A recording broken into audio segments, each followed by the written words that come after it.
So, ayun guys, today's video, gagawa ko ng bike bag. May ginagamit kasi ako ng bike bag pero hindi kasi kakasya yung MacBook dun eh.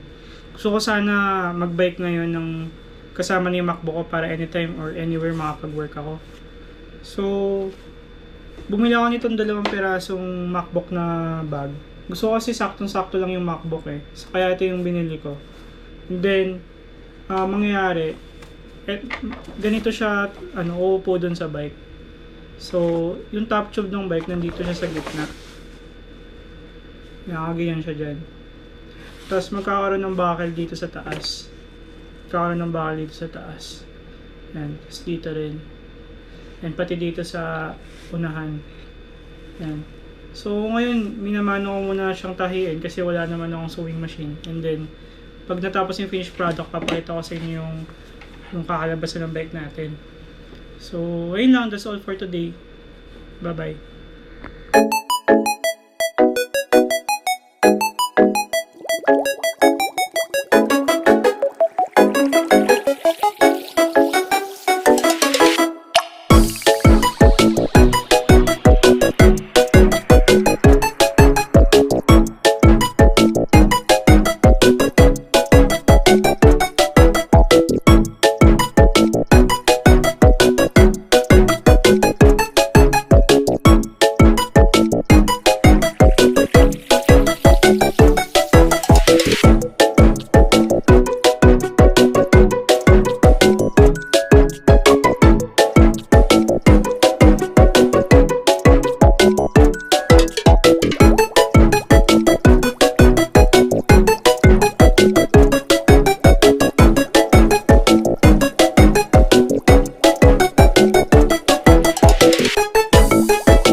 So guys, ito na pala yung pansamantagal na setup ng bike bag.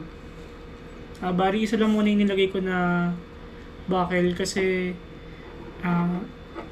nag-manual kasi ako, kami yung pinantahi ko, wala akong makina, kaya ito na lang muna.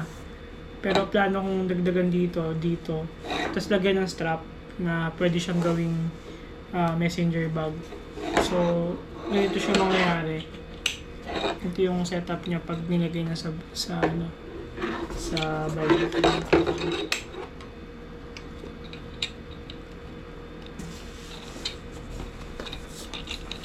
So, ayun guys, thank you for watching.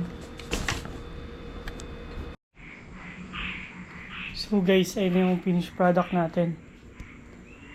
Ilagay ko na yung aking customized na MacBook bag.